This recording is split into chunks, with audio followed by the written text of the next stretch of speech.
Hello everyone, this is Kanchan Gupta. So I am back with another session. आज मैं class में mock test 6 कराने वाली हूँ. आफ्टर 3-4 डेज जो है ये क्लास हो रही है, तो कोशिश कीजिएगा कि टाइम वेस्ट मत कीजिए. जितना हो सके अपना जो है रिवीजन पे ध्यान दीजिए. 50 क्वेश्चंस करेंगे और 5 अक्टूबर को जैसे कि आपका एग्जाम है, और जिसे अभी भी स्टिल पेड नोट्स की जरूरत है, या अगर आपको क्वेश्चन प्रैक्टिस के लिए जो कोर्स है जिसमें यूनिट वाइज अगर आप प्रैक्टिस करना चाहते हैं, तो यूनिट वाइज भी आपको 300 to 400 जो है वो क्वेश्चन यूनिट पर यूनिट मिल जाएंगे. तो टोटल अगर आप देखेंगे तो इस कोर्स में आपको 3000 प्लस जो है क्वेश्चंस देखने को मिलेंगे फॉर द प्रैक्टिस पर्पस. ठीक है जी. तो मुझे लगता है जितने भी दिन बाकी हैं, ऑलमोस्ट 11 जो है आपके दिन बाकी हैं, 11 से 12, उतने दिन में आपके लिए इनफ रहेगा वो वाला कोर्स. तो अब अगर आप लेना चाहते हैं तो भी ले सकते हैं. चलिए करते हैं स्टार्ट. फर्स्ट क्वेश्चन में आता है, what is the following coefficient is commonly used. Commonly used to measure the inter rater reliability. अब हमें जब इंटर रेटर रिलायबिलिटी के लिए कौन सा वाला टेस्ट यूज करते हैं, तो वो आता है कोहेन का कापा कोफिशिएंट. ठीक है जी, कोहेन का कापा कोफिशिएंट. तो अगर हम और दूसरा अगर देखते हैं, क्रॉनबेच जो रहता है अल्फा, वो यूज होता है इंटरनल कंसिस्टेंसी के लिए, जिसमें हमारी जो आइटम्स रहती हैं, जो क्वेश्चंस रहते हैं, जो चीजें हम उसमें डालते हैं, वो लिकर्ट टाइप ऑफ स्केल की रहती हैं. किसकी? लिकर्ट टाइप स्केल की रहती है, जिसमें कॉन्टिन्यूस या ऑर्डिनल स्केल का यूज करते हैं हम. तो वो होता है इंटरनल कंसिस्टेंसी रिलायबिलिटी के लिए. नेक्स्ट आता है स्पीयरमैन का रैंक वाला. तो यू वांट टू मेजर जब strength and direction of association between two variables, जब टू वेरिएबल्स के बीच के एसोसिएशन को आप डायरेक्ट करते हैं, ऑर्डिनल और rank data, continuous data that do not meet the normality assumptions, उस दौरान हम लोग जो है स्पीयरमैन रैंक कोरिलेशन यूज करते हैं. फिर आता है के आर का कोफिशिएंट कि जब हम internal consistency reliability of the test को डाइकोटमस आइटम्स यानी कि यस और नो वाले, जब हम क्वेश्चंस को चेक करते हैं, उनकी रिलायबिलिटी, इंटरनल कंसिस्टेंसी चेक करते हैं, तो हम ये वाला टेस्ट जो है वो लेते हैं. इसमें दो आते हैं. एक आता है KR20 का, जिसमें हम लोग डिफिकल्टी लेवल टेस्ट कर सकते हैं, एंड KR21 जिसमें हम सिंप्लीफाइड द वर्जन को थोड़ा सा बहुत सिंप्लीफाई किया गया है. ठीक है. चलिए नेक्स्ट आता है, what is the APA reference style for a book. APA होता है अमेरिकन. ठीक है. APA की फुल फॉर्म आपको पता होनी चाहिए, अमेरिकन साइकोलॉजिकल एसोसिएशन. कई बच्चे कहेंगे ये क्वेश्चन हमारे कोर्स का नहीं है. ठीक है. कई बच्चे कहते हैं कि बिल्कुल बकवास लेक्चर्स हैं. तो मेरी उन बच्चों से रिक्वेस्ट है कि बजाय अपने कमेंट पास करने के, बजाय जो है जज करने के, अगर आपको क्लास सही नहीं लगती है तो मत देखिए ना. आई एम नॉट फोर्सिंग या आई एम नॉट जो है insisting you to watch my videos. I am just helping you out. ठीक है जी. तो ये क्वेश्चंस मैंने बार बार बोला है कि ये क्वेश्चंस देखिए किसी पर्टिकुलर कोर्स के रिगार्डिंग जो है 50 क्वेश्चन नहीं रख पाती. कुछ क्वेश्चन ऐसे हो जाते हैं, 2 या 3 क्वेश्चन जो हो सकता है आपके आउट ऑफ कोर्स हो, लेकिन अगर उनमें से कोई क्वेश्चन आया, आप क्या मुझे वापस आके मुझे थैंक बोलते हैं? नहीं बोलते हैं. तो इसीलिए अपने शब्दों का प्रयोग थोड़ा सही जगह पे और सही तरीके से करिए. सो चलिए, what is the APA reference style है यहाँ पे. तो यहाँ पे आपको बता दिया गया कि यहाँ पर जो सेकंड जो फर्स्ट वाला रहता है, जिसमें आपको सीक्वेंस देखिएगा, सीक्वेंस में सबसे पहले, हाँ जी, APA स्टाइल जो है आपका रेफरेंस जो स्टाइल फॉर द बुक रहता है, उसमें ऑथर का लास्ट नेम, इनिशियल्स, फिर पब्लिकेशन ईयर, जैसे कि आपका ये हो गया. देखिए ये उसका पहले आ गया उसका लास्ट नेम, फिर उसका WC के नेम, फिर इनिशियल्स लिखे जाते हैं, फिर उसका ईयर आता है जिस टाइम पे उसकी बुक पब्लिश हुई थी, पब्लिकेशन ऑफ द, फिर टाइटल ऑफ द बुक आता है, इटैलिक्स में लिखते हैं या नहीं है. ठीक है जी. फिर उसके बाद जो है ये वर्ल्ड पब्लिशर का नाम आता है. तो ये जब इस तरीके से नेम लिखा जाता है तो उसको APA अमेरिकन साइकोलॉजिकल एसोसिएशन से जो है क्या किया जाता है, रेफरेंस स्टाइल जो है उन्होंने परमिट किया है, वो ये होता है. नेक्स्ट है, what is the study called when it collect data on the same item. जब हम एक सेम आइटम पे डेटा कलेक्ट करते हैं with new independent sample of the same target population, एक ही सेम टारगेट पॉपुलेशन पे, तो उसको हम ट्रेंड स्टडीज कहते हैं, जब हम ट्रेंड की स्टडी कर रहे हैं. नेक्स्ट अगर देखते हैं तो क्वासी के बारे में हम सबको पता है कि जो क्वासी एक्सपेरिमेंटल जो है डिजाइन होता है उसका सबसे बड़ा जो है वो होता है नॉन रेंडमाइजेशन का। तो जहां पर भी आप देखोगे नॉन रेंडमाइजेशन उसको आप कर दीजिएगा। जैसे कि फर्स्ट ऑप्शन है a study comparing the academic performance of the students who attend a summer enrichment programme and those who did not, participants are not randomly assign to the group. मुझे लगता है मुझे आगे पढ़ने का शायद ऑप्शन नहीं मिला है, तो मुझे लगता है ए ही इसका करेक्ट आंसर है। बिल्कुल सही बात है, A is the correct answer. Question number 5 पे आते हैं। Factorial analysis is used for, किस लिए यूज करते हैं हम फैक्टोरियल? ये सारा रिसर्च से क्वेश्चन है। फैक्टोरियल एनालिसिस हम लोग सिग्निफिकेंट फैक्टर्स के लिए, हाइपोथेसिस के लिए, टू वेरिएबल्स के बीच के डिफरेंसेस निकालने के लिए और मेनी वेरिएबल्स के बीच में डिफरेंसेस निकालने के लिए। तो करेक्ट ऑप्शन आता है इसका कि हम फैक्टर एनालिसिस जो होता है find out the significant factors के लिए यूज करते हैं। नेक्स्ट अगर हम देखते हैं which type of, question number 6 है रिलेशनशिप कैसा होता है इंटरनल और रेशियो के बीच में अगर हम कोई प्लॉटिंग करते हैं तो होता है स्कैटर प्लॉट। ठीक है, नेक्स्ट देखो फिलॉसफी के बारे में क्वेश्चन आता है कि आपको फिलॉसफी ऑफ एजुकेशन के मेन फंक्शंस बताने हैं। ठीक है जी। सो इवैल्यूएटिव, जैसे अगर हम थोड़े थोड़े से कहीं ना कहीं एक ना एक ऐसा पॉइंट होगा जो रेलिवेंट नहीं होगा, मतलब जो कि हमारे फिलॉसफी ऑफ एजुकेशन को नहीं जो है वो करेगा। लेकिन मुझे लगता है लास्ट ऑप्शन जो है स्पेक्युलेटिव, नॉर्मेटिव एंड एनालिटिकल ये कर रहा है। ठीक है, now which of the options below which options below best exemplifies the discrimination in classical conditioning? अब यहाँ देखिए डिस्क्रिमिनेशन जो वर्ड होता है, क्या होता है जब हम जो है दो तरह की चीजों में क्या करते हैं, डिफरेंशिएट, और यहाँ आपको बेस्ट वाला पार्ट निकालना है। तो dog celebrates upon hearing a bell but not upon hearing a horn, horn पे नहीं करता है। तो क्या differentiate, the child learns to shoes but can not tie shoes with different type of laces. तो ये मुझे लगता है बी ऑप्शन यहाँ पे करेक्ट बनता है, मुझे आगे जाने की जरूरत नहीं पड़ी। तो हाँ, ये बी ऑप्शन है, आप सारे पढ़ना और फिर अपने आंसर्स को देखना। ठीक है, मुझे सेकंड पे ही मिल गया तो मैंने इसीलिए वहीं पर लॉक कर दिया। According to Shri Aurobindo the order of ascent from the mind to super mind, ये क्वेश्चन अच्छा है। जब हम माइंड से एक सुपर माइंड की तरफ जब चलते हैं उस दौरान जो बीच में इंटरमीडिएरी जो स्टेप्स आते हैं वो आपको बताना है। Higher mind, over mind, intuition, मतलब ये सारे आपको दिए हुए हैं। तो इसका बेस्ट देखिए, ये क्वेश्चन ना काफी बारी आया है।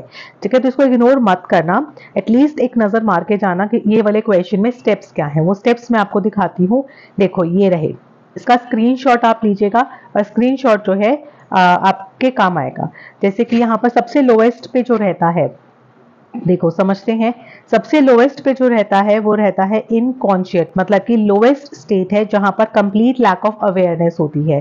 फिर आता है सबकॉन्शियस जिसमें below the threshold of waking consciousness influencing our thoughts, feelings, actions without our direct awareness, की यहाँ पे डायरेक्ट अवेयरनेस के बिना आपकी जो फीलिंग्स आती है सबकॉन्शियस माइंड में जो रहती है, सबकॉन्शियस है ये। ठीक है, फिर आता है फिजिकल, फिर vital mind, higher mind, illuminated और इंट्यूशन। इल्यूमिनेटेड माइंड होता है state of consciousness when higher mind is infused होता है विद द इंस्पिरेशन। फिर आता है intuition, over mind, super mind. तो ये स्टेप्स जो हैं वो जरूर कीजिएगा, भले ही आप हाफ ऑफ द स्टेप्स कर लो बट करने जरूर हैं। ठीक है, चलो नेक्स्ट करते हैं। क्वेश्चन नंबर 10 है कार्ल जंग की जो थ्योरी है कलेक्टिव अनकॉन्शियस, ये क्वेश्चन भी बहुत अच्छा था। अब कलेक्टिव अनकॉन्शियस क्या होता है, कुछ चीजें, कुछ थॉट्स, कुछ फीलिंग्स हमारे पास इनहेरेंट होती है। ठीक है, और ये कुछ चीजें मान लो इमेज की फॉर्म में भी आप कह सकते हो या कुछ आदतों की फॉर्म में कह सकते हो जिन्हें हम आर्कीटाइप्स कहते हैं, कुछ सिंबल्स की फॉर्म में कहते हो, वो ऑलरेडी हमारे अंदर होती है, प्रिवेलेंट होती है कई लोगों के अंदर, उसको कलेक्टिव अनकॉन्शियस बोलते हैं। ठीक है, तो यहाँ पर सारे ऑप्शंस पढ़ना, मैं डायरेक्ट आंसर लिख रही हूँ। देखो यहाँ पर बोला इंडिविजुअल पर्सनालिटी नहीं, ठीक है, यहाँ बोला the portion of mind accountable to the conscious awareness, ये भी नहीं, द पोर्शन ऑफ माइंड बोला, एक इंडिविजुअल का माइंड बोल रहा है। सिमिलरली इंडिविजुअल एक्सपीरियंस बोल रहा है। तो करेक्ट आंसर है यहाँ पे store house of inherited and universal symbol image archetypes that are prevalent among all humans. The option is B correct. ठीक है, नाउ नेक्स्ट आते हैं 11th पे। Which of the following options describe describe the difference between an active and iconic representation according to the Bruner's theory of cognitive development. So यहाँ पर देखो inactive और iconic, ठीक है। अब inactive क्या होता है, देखो inact मैंने हमेशा बोला है, इनएक्ट यानी कि एक्ट करके दिखाना, ठीक है, जिसमें हम फिजिकल एक्शंस कर रहे हैं, मूवमेंट करके दिखा रहे हैं। और एक होता है आइकॉनिक, आइकॉनिक रिप्रेजेंटेशन जिसके अंदर हम लोग we are doing some mental imaginary कुछ आइकन्स बना के चीजों को लर्न कर रहे हैं, है ना। तो इसमें अगर आप ऑप्शन सारे पढ़ना, मैं ऑप्शन सारे नहीं पढ़ रही हूँ क्योंकि ज्यादा जो है बोलने से अच्छा है मैं समझाऊं चीजों को, because this is the best time to revise the concept also plus solving the question also। तो यहाँ पे आपका देखो बेस्ट आंसर अगर हम चेक करें तो सी आता है। देखा मैंने कहा था ना कि क्या करता है कि इट फिजिकल मूवमेंट पे ध्यान देता है, प्लस वाइल आइकॉनिक जो रहता है वो आपकी मेंटल इमेजिनरी जो चीजें हैं उनके ऊपर ध्यान देता है। क्लियर। नेक्स्ट चलते हैं 41 पे। Which of the following options best describe Carl Jung's theory of the collective unconscious. फिर से आ गया, इसका यहाँ पे आपको वो मिल जाएगा, ठीक है, देख लेना डिफरेंस। हाँ ये वाला क्वेश्चन भी अच्छा है, बहुत अच्छा क्वेश्चन है ये, ध्यान देना, मैं इसको स्टार क्वेश्चन भी मार्क कर सकती हूँ, ठीक है। देखो पॉजिटिव रीइंफोर्समेंट क्या होता है, नेगेटिव रीइंफोर्समेंट क्या होता है। हालांकि अगर आप इंडिविजुअली ये क्वेश्चन पढ़ोगे आपको इसका मतलब पता होगा कि जो पॉजिटिव रीइंफोर्समेंट होता है वो बेसिकली क्या होता है, प्रेजेंटेशन ऑफ डिजायरेबल बिहेवियर, कि हाँ जब आपने किसी बच्चे ने एक अच्छा डिजायरेबल बिहेवियर शो किया तो आपने उसको अच्छे से क्या किया, उसको एक्सेप्ट किया। और नेगेटिव वाले में क्या होता है, jab आप उसकी आदतों को हटाना चाहते हैं, है ना। तो यहाँ पे आपको मुझे लगता है फर्स्ट ऑप्शन करेक्ट मिल ही गया है, आगे तक जाने की जरूरत ही नहीं पड़ी, क्योंकि यहाँ पॉजिटिव रीइंफोर्समेंट होता है जब आप डिजायरेबल स्टिमुलस को प्रेजेंट कर रहे हो, और नेगेटिव रीइंफोर्समेंट का मतलब होता है जब आप किसी बच्चे की कुछ अनडिजायरेबल बिहेवियर्स होते हैं या अनडिजायरेबल चीजों को हटाना चाह रहे हो, ठीक है जी। मतलब जो ऑप्शंस में आते हैं ना तो वो कंफ्यूज करने के लिए आते हैं, that's why I am saying. अच्छा ये वाला क्वेश्चन भी आपका साइकोलॉजी का है और अच्छा क्वेश्चन है, इसमें आपका रेसिप्रोकल डिटर्मिनिज्म बनता है, इसमें इंडिविजुअल का एक्सपीरियंस, उसका एनवायरनमेंट ये आते हैं, और ये ऐसे चलते हैं, क्यों चलते हैं, एक व्यक्ति ने, एक पर्सन ने एनवायरनमेंट से कुछ सीखा, एनवायरनमेंट ने उसको कुछ दिया, ऐसे ही वो अपने दूसरे ऐसे ही पीयर ग्रुप के साथ। तो ये एक तरीके का रेसिप्रोकल जो है डिटर्मिनिज्म चलता है, जो बेंडूरा ने दिया था कि सोशल कॉग्निटिव थ्योरी, जिसके अंदर आपका जो बिहेवियर होता है is determined by the combination of internal and external factor से बनता है, which interact with each other in a very continuous feedback loop. ये जो डिटर्मिनिज्म बोला ना रेसिप्रोकल का, वो क्या है, एक तरह का फीडबैक लूप है, ये नाम याद रखिएगा, फीडबैक लूप, ठीक है। नेक्स्ट चलते हैं क्वेश्चन नंबर 15, ये इसका आप देख लेना। Who was the philosopher of the idea that senses are not always reliable?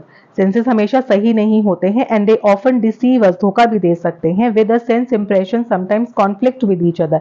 ये कई बारी हमारे जो हमने सुना और जो हमने देखा उसमें कई बारी आपको लगता है ना कॉन्फ्लिक्ट हो गया है कि नहीं, जो मैंने सुना था हो सकता है किसी और की वॉइस हो, जो हमने देखा, तो कई बारी उनके बीच में कॉन्फ्लिक्ट हो जाता है, और ये स्टेटमेंट आपको दिया था जॉन लॉके ने। फिर आते हैं जो ऑलपोर्ट की ट्रेट थ्योरी ऑफ पर्सनालिटी होती है, वो बेसिकली किस चीज को एम्फेसाइज करती है, understanding how personality traits develop, कैसे डेवलप होते हैं, I think no, categorising the people into specific type of categories में कन्वर्ट कर देना, understanding the unique characteristics and trait of each individual, I think so, and explaining how personality traits interact with another. अभी options पढ़ के देखो, answer C आता है, ठीक है ना। मैंने कहा था ना कि answer C is the correct है। नेक्स्ट देखो न्याय फिलॉसफी के बारे में आता है।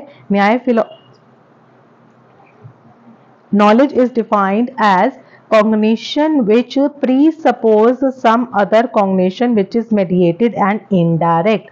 आपको बताना है mediated and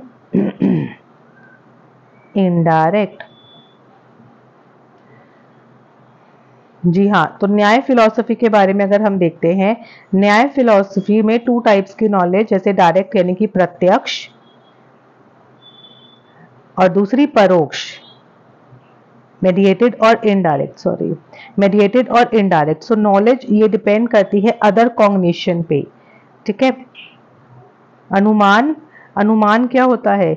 इन्फ्रेंस लगाना, ठीक है ना। ये एक इनडायरेक्ट नॉलेज होता है जहां पर हम प्री सपोज करते हैं कि अनदर कॉग्निशन है। जैसे कि हम किसी हिल पे स्मोक देख रहे हैं, रिकॉलिंग द यूनिवर्सल रिलेशन को हमें पता है ये स्मोक किस लिए है, कंक्लूडिंग कि must be fire on the हिल, है ना। हम इन्फ्रेंस निकाल लेते हैं आग देखते ही कि वहां पे जरूर कहीं ना कहीं आग लगी है। सो अनुमान जो रहता है आपका मीडिएटेड और इनडायरेक्ट कॉग्निशन होता है, जबकि आपका जो प्रत्यक्ष इज अ डायरेक्ट कॉग्निशन होता है। तो इनडायरेक्ट वाला कि हम इन्फ्रेंस लगा रहे हैं। अकॉर्डिंग टू योग फिलॉसफी के अकॉर्डिंगली जो प्रमाण है वो क्या है? प्रमाण क्या है? प्रमाण 15 मिनट टीवी चला। प्रमाण क्या है? परसेप्शन है, इन्फ्रेंस है और टेस्टिमनी है, ठीक है ना। तो ये आपको प्रमाण मिल जाएगा, डी ऑप्शन बिल्कुल सही है। आज 360 डिग्री का जो होलिस्टिक असेसमेंट रहता है नेशनल एजुकेशन पॉलिसी में 2020 में, अब वो उसका मेन पर्पस क्या है? सबसे पहले देखो, टू कंपेयर लर्नर्स को विद ईच अदर, मतलब आपस में, and identify the best performer कौन सा है। To evaluate the learners progress in a specific subject area, मतलब एक सब्जेक्ट एरिया में जो है लर्नर की प्रोग्रेस को इवेल्युएट करना। To identify the strength and weaknesses of the learner and provide the personalised support for their overall development and to assess the learners knowledge and skills. आप सारे options पढ़ना, confusion के लिए बहुत चीजें इसमें डाली गई हैं, लेकिन कंफ्यूज नहीं होना। अगर आपके कॉन्सेप्ट क्लियर है तो कंफ्यूजन का आता ही नहीं है। तो इसमें आपका बेस्ट आंसर आता है सी। स्ट्रेंथ और वीकनेसेस जो है हमें लर्नर की पता करनी है और उनको फिर एक सपोर्ट प्रोवाइड करना है, होलिस्टिक असेसमेंट करके उनको सपोर्ट देने का इरादा रखते हैं। चलो थ्रेट की बात करते हैं। तो what is the potential threat to the internal validity that likely to be present in one shot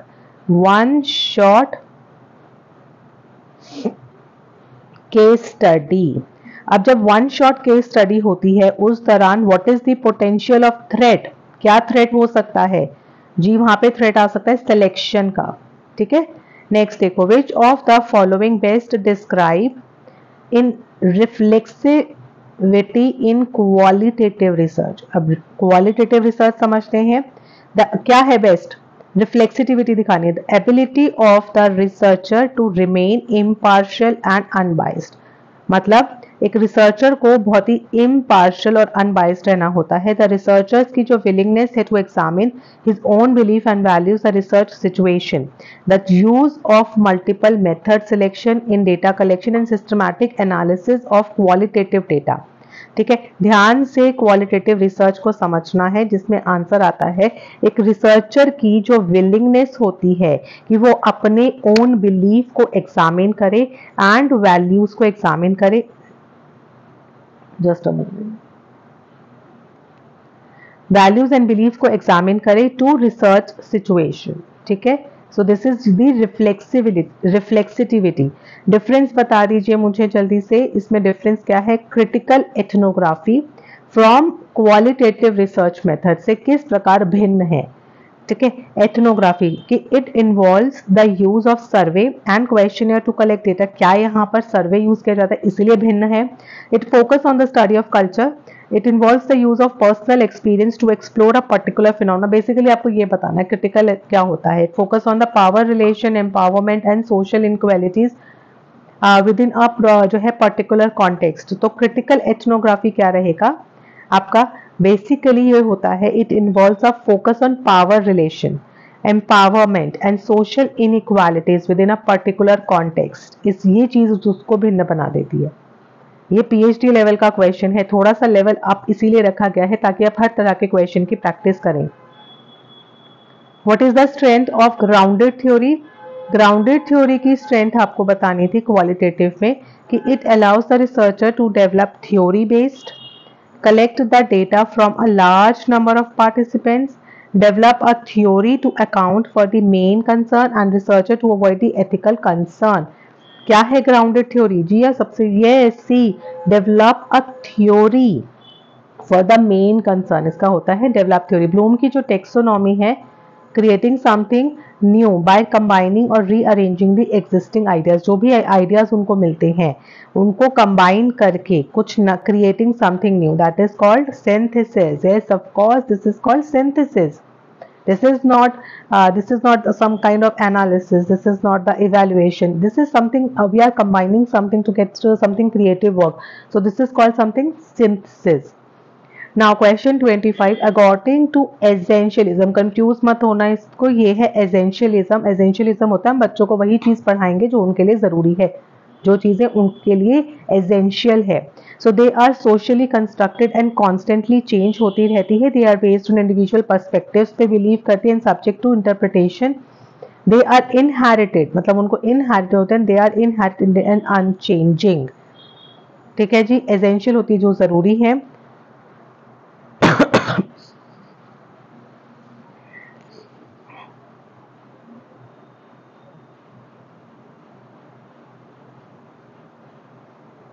इस वाले क्वेश्चन में शायद ऑप्शंस में मुझे कुछ गड़बड़ लग रही है. Essentialism is they are inherent, innate. इसको मैं बाद में आपको देखती हूँ, ये मुझे कुछ गड़बड़ लग रही है, मुझे इसकी श्योरिटी नहीं है, तो मैं इसलिए आपको सही आंसर इसका नहीं दे पाऊंगी. Which among the following argument support the Satkaryavada as the state. अरे Satkaryavada stated Samkhya school of thought. Satkaryavada की everything can not be produced out of everything. The effect is not manifestation of material cost. If the effect does not preexist in its cause it becomes a non entity and the effect is the essence of main material cause. अच्छा question है ना. अच्छा question इसलिए है क्योंकि यहाँ पर तीन ऑप्शंस को इसने सपोर्ट किया, जिसमें आता है ए, सी एंड डी. ये मटीरियल कॉस्ट वाला इसमें नहीं आता. ठीक है, ये मटीरियल कॉस्ट वाला इसमें नहीं आता. Now which of the following statement is true about Flander interaction analysis.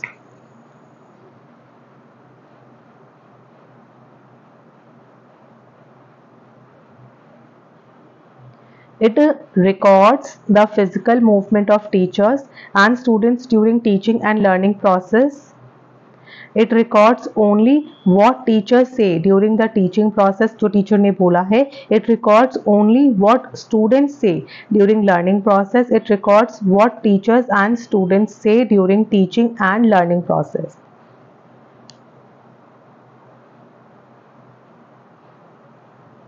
क्या है इसका आंसर? यस, ये वो चीजें रिकॉर्ड करता है जो ड्यूरिंग टीचिंग प्रोसेस में बात हुई है उसको रिकॉर्ड करता है. रिकंस्ट्रक्शन ऑफ एक्सपीरियंसेस, एकदम देखते ही पता लगा सकते हैं कि कौन से western school of thought believe करता है there must be reconstruction, that will be pragmatism. Yes. Increasing the sample size, जब आप सैंपल साइज इंक्रीज करते हैं तो उसका सैम्पलिंग एरर पे क्या असर पड़ता है. क्वेश्चन बहुत बार रिपीट हुआ है, तो हमारा क्या हो जाता है, उसका हमारा सैम्पलिंग एरर जो रहता है वो रिड्यूस हो जाता है. Now the probability of selection, probability of selecting an item in probability है ना सैम्पलिंग में from the population is known as.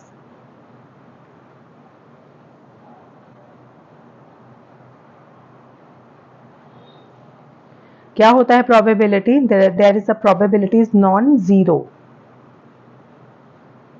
जब आप population में से है ना तो यहाँ जीरो.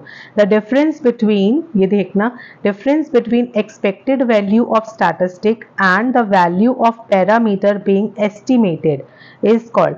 डिफरेंस बताना है, ध्यान देना इस क्वेश्चन को ध्यान देना.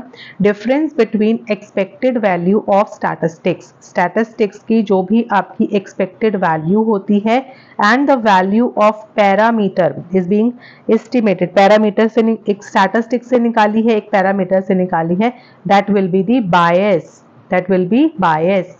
नाउ डेटा प्रोसेसिंग एरर देखो क्या होता है. डेटा प्रोसेसिंग एरर, ये सब रिसर्च के क्वेश्चंस हैं. जब रिसर्च में डेटा प्रोसेसिंग एरर किसको कहते हैं? Activities and events related to sampling process, faulty technique जब आप यूज करते हैं, या problems with implementation of research process, जब आप रिसर्च प्रोसेस में प्रॉब्लम्स करते हैं, या अनअवॉइडेबल डिस्क्रिपेंसी शुरू हो जाती है सैंपल और पॉपुलेशन के बीच में. So this will be faulty technique है ये. डेटा प्रोसेसिंग एरर, यहाँ पे डिस्क्रिप्शन पूरा दिया हुआ है आपको। ये क्या होती है? स्पेसिफिकली मिस्टेक्स जो कि हैंडलिंग, कोडिंग या मैनेजमेंट ऑफ डेटा के दौरान निकल के आती है, ये उसको बोला जाता है। And this can include the error किस में आती है? Basically error in data entry, coding inconsistency में जब प्रॉब्लम आने लगती है, जब उसको फीड करने में प्रॉब्लम आती है। ठीक है, एनी न्यूमेरिकल वैल्यू, कोई भी numerical value computed from population, जब हम पॉपुलेशन में से निकालते हैं, this will be called parameter. ठीक है, पैरामीटर न्यूमेरिकल वैल्यू है जिसको हम निकालते हैं पॉपुलेशन में से। अनोवा को कहाँ यूज करते हैं जी? अनोवा को एफ डिस्ट्रीब्यूशन में। Analysis of variance is used to test, किस चीज को टेस्ट करने में होता है? हम सबको पता है, दिस विल टेस्ट द 3 और मोर पॉपुलेशन के मीन को टेस्ट करते हैं। बहुत सिंपल क्वेश्चंस थे, इसीलिए डाले गए थे ताकि थोड़े लंबे लंबे पढ़ने के बाद थोड़े से शॉर्ट क्वेश्चन होते हैं तो उससे कॉन्फिडेंस बढ़ता है। ठीक है, ये आपका फ्लेंडर इंटरैक्शन से है। फ्लेंडर इंटरैक्शन की लिमिटेशंस आपको बतानी है। ठीक है, लिमिटेशंस में आता है कि ये आपका वर्बल तो यूज करता है, नॉन वर्बल यूज नहीं करता है। ठीक है, फिर आता है क्वेश्चन नंबर 37 जिसमें बोला है approaches to personality is least deterministic. जब लीस्ट मानी जाती है वो कौन सी वाली है इसकी? वो है ह्यूमनिस्टिक अप्रोच, जो कि लीस्ट मानी जाती है क्योंकि ठीक है। फिर देखो बैकवर्ड कंडीशनिंग क्या रहती है? Backward conditioning occurs when CS यानी कि आपका condition stimulus and uncondition stimulus presented simultaneously, जब हम दोनों ही चीजों को अलग अलग प्रेजेंट करते हैं। जब हम अपने कंडीशन स्टिमुलस को पहले प्रेजेंट करते हैं और उसके बाद जाकर US प्रेजेंट करते हैं। क्वेश्चन आराम से पढ़ना, ध्यान से पढ़ना कि बैकवर्ड कंडीशनिंग क्या होती है। Backward conditioning CS is presented first and US is presented after the termination of CS, या uncondition is presented first, CS is presented after the termination, कि terminate हो चुका है फिर आप उसको present कर रहे। तो backward conditioning में ध्यान देना कि क्या है? yes, D वाला ऑप्शन इज करेक्ट है, राइट। चलो 39 पे जो टॉरेंस टेस्ट है क्रिएटिव थिंकिंग वाला, ठीक है, TTCT जिसको बोलते हैं, उसके अंदर इंडेक्सिंग, मेनली इंडेक्सिंग क्या होती है? तो वो होती है क्रिएटिव प्रोसेसेस की। क्रिएटिव पर्सनालिटी नहीं है, creative product persuasion, creative processes होते हैं। जंग की फिलॉसफी पे आते हैं।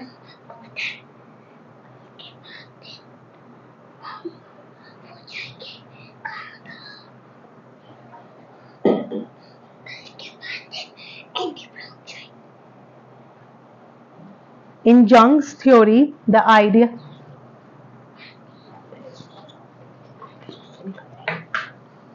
जंग की फिलॉसफी में जो आइडिया था that energy is automatically redistributed in the psyche in order to achieve equilibrium और बैलेंस द डिपिक्ट्स। क्वेश्चन ध्यान से पढ़ना, देखो शब्दों का फेर आता है हमेशा, आपको कॉन्सेप्ट बिल्कुल क्लियर होगा इस टाइम पे, लेकिन कुछ ना कुछ ऐसा निकल के आता है।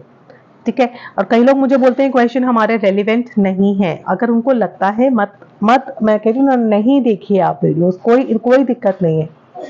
ठीक है जी। सो जंग की थ्योरी में जो एनर्जी है वो ऑटोमेटिकली क्या होती है? रीडिस्ट्रीब्यूट हो जाती है ताकि एक इक्विलिब्रियम या आपकी जो लाइफ में बैलेंस बन सके। वो किस उससे आता है? प्रिंसिपल ऑफ एंट्रोपी से। अब ये होती क्या है?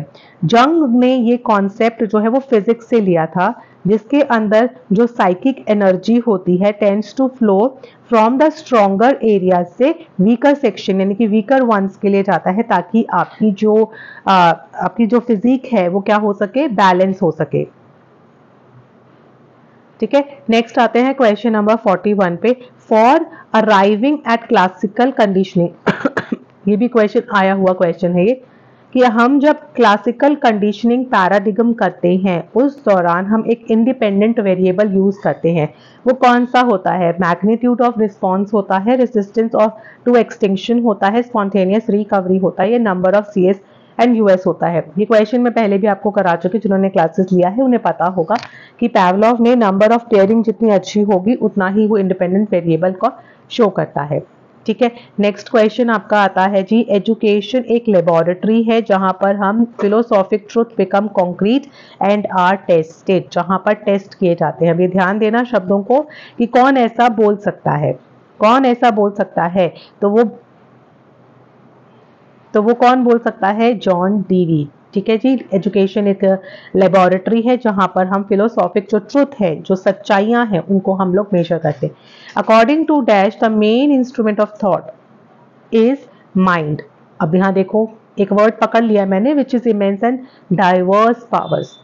शब्द देखा आपने, इंस्ट्रूमेंट ऑफ थॉट, सोच का इंस्ट्रूमेंट है माइंड, वो है हमारे अरबिंदो घोष, वो है अरबिंदो घोष। ठीक है। नाउ क्वेश्चन नंबर 44 जिसमें कहता है इफेक्टिव टीचिंग में इंक्लूड कॉन्सेप्चुअल स्कैफोल्डिंग। अच्छी शिक्षा, अच्छी टीचिंग जो रहती है वो उसमें क्या होता है, कॉन्सेप्चुअल स्कैफोल्डिंग होता है, which best described by the following statement. एक स्टेटमेंट आपको दिया हुआ है, जैसे introducing the practice session after every module. हर एक मॉड्यूल के बाद में जब आपको एक प्रैक्टिस सेशन मिलता है तो क्या वो एक कॉन्सेप्चुअल स्कैफोल्डिंग का एग्जाम्पल है। ऑप्शन बी आपको आता है gradually fading support as a student proficiency increase. C option आता है punishing the students for incorrect answer, या D encouraging brighter students to help the weaker student. देखा ना, कॉन्सेप्ट बहुत अच्छे से इसमें क्लियर हो जाएगा। यहाँ कॉन्सेप्चुअल की बात हो रही है तो बी है यहाँ पे, B of gradually fading support as a student proficiency increase. क्या होता है, यहाँ पर सपोर्ट दिया जाता है ताकि बच्चे की जो प्रोफिशिएंसी है वो इंक्रीज हो सके। ठीक है। क्वेश्चन नंबर है 45 आपके मेंटल हाइजीन से ये क्वेश्चन आता है। करेक्ट स्टेटमेंट आपको चूज करना है। Mental hygiene is a process and mental health क्या वो प्रोडक्ट है। अगेन वही आपको उल्टा बोला हुआ है, दोनों क्या एक वन एंड सेम है, and nothing to do with the mental health. ठीक है जी। क्वेश्चन आपका 1 इज करेक्ट है। आप मेंटल हाइजीन का ध्यान रखते हैं, आप हेल्दी चीजें खाते हैं, हेल्दी प्रैक्टिसेस करते हैं, आपकी हाइजीन रहती है, जिससे आपकी जो मेंटल हेल्थ है वो बहुत अच्छी हो जाती है। ठीक है।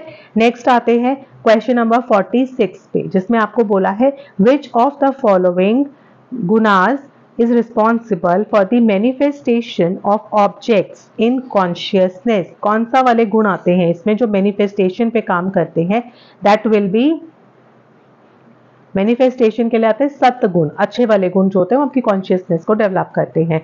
Now in the view point of dash the child is the integral part of the ultimate universe. Child जो है वो इसी अल्टीमेट यूनिवर्स का एक अंदरूनी पार्ट है, इंटीग्रल पार्ट है। ये स्टेटमेंट किसने दिया है, जो चाइल्ड के लिए बोलेगा एग्जिस्टेंशियलिज्म है। डोंट फॉरगेट, जब हम एक इंडिविजुअल की इंपॉर्टेंस के बारे में बात करते हैं, उसको दी जाने वाली फ्रीडम की बात करते हैं, उसको दी जाने वाले चॉइसेस की बात करते हैं, जब एक इंपॉर्टेंस मिलता है वो एग्जिस्टेंशियलिज्म में है। ठीक है। यहाँ आपको ये पता होगा क्वाड्रेंट वाइज आपको ये ना पिक्चर आ गया है, तो मैं इतना ज़्यादा इस पर फोकस नहीं कर रही हूँ। बेसिकली यहाँ पर आपको बताना था, मैच करना था कि क्वाड्रेंट जो 1 रहता है वो आपका बेसिकली ई ट्यूटोरियल पे, यानी कि आपके जो वेब वीडियोस, ऑडियोज हैं, वर्चुअल लैब्स हैं, वो सब इसमें आएगा। किस तरीके से आप पढ़ाते हैं, ट्यूटोरियल्स कैसे देते हैं, कंटेंट कैसे प्रोवाइड कराएंगे, e books, text, case studies, फिर आपका वेब यहाँ पे रिसोर्सेज आते हैं कि कहाँ से आपको रिसोर्सेज मिल सकता है, ओपन सोर्स रहता है। और क्वाड्रेंट 4 है यहाँ पे सेल्फ असेसमेंट, जिसमें एमसीक्यूज, क्विजेस एंड फीडबैक जो है थ्रू डिस्कशंस, फोरम्स होते हैं, फ्रीक्वेंटली आस्क्ड क्वेश्चंस होते हैं, everything in self assessment portion में रहता है। पता होना चाहिए, ये सीक्वेंस भी पूछा गया है, क्या क्या चीजें होती हैं वो भी पूछा, मतलब रट लेना, एक एक चीज, एक एक वर्ड इसका रट लेना, कहने का मतलब है ये। ठीक है। सो क्वेश्चन नंबर 49 लेते हैं।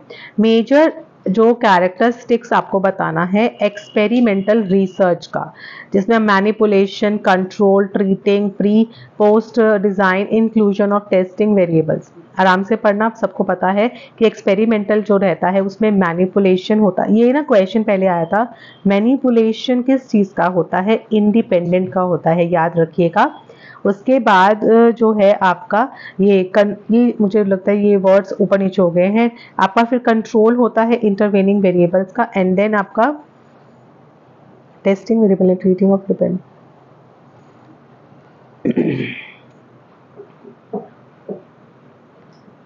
मैनिपुलेशन रहेगा, manipulation, control and pre test post design, ठीक है, जिसमें अंदर हम एक्सट्रीनियस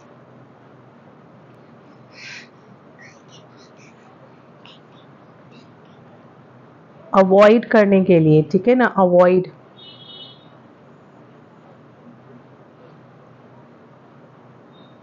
ठीक है जी। लास्ट क्वेश्चन, ओके, इसका भी आंसर यहाँ दे दिया है बट समझ लेते हैं। अगर रमेश जो है सक्सेसफुली सॉल्व 60 क्वेश्चंस को in the chapter of history में से सॉल्व कर लेता है वेयर पासिंग परसेंटेज जो है इज 50, तो वो क्या कहलाई जाएगी? अभी क्लासरूम टेस्ट ही चल रहा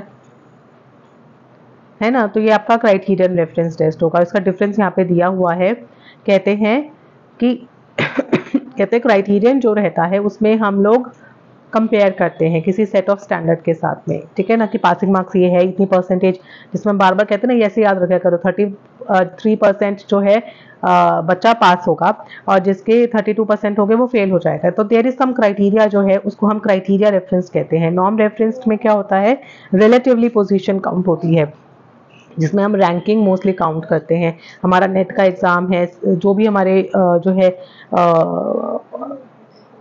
बड़े बड़े एग्जाम्स होते हैं मोस्टली नॉर्म रेफरेंस के लिए आते हैं जब हम एंट्रेंस एग्जाम्स देते हैं mostly. So we have done 50 questions and in almost I think 36 minutes, it's not a bad, तो अच्छी बात है। 50 क्वेश्चन वैल्यूएबल क्वेश्चंस हमने सॉल्व किए हैं और मुझे लगता है इसको आप वापस से देखिएगा क्योंकि क्वेश्चंस के लेवल बहुत अच्छे हैं। अगर ये क्वेश्चंस आपने सॉल्व कर लिए तो आई मस्ट से कि जेकेपीएससी में आने वाले क्वेश्चंस को आप अच्छे से सॉल्व कर पाएंगे। हमारा जो एक ड्रॉबैक है वो ये है कि हमारे पास ना पुराने पेपर्स नहीं है। पुराने पेपर्स मतलब कि सिर्फ 2-3 क्वेश्चंस है, वो भी आपके असिस्टेंट प्रोफेसर से लिए हुए क्वेश्चंस है।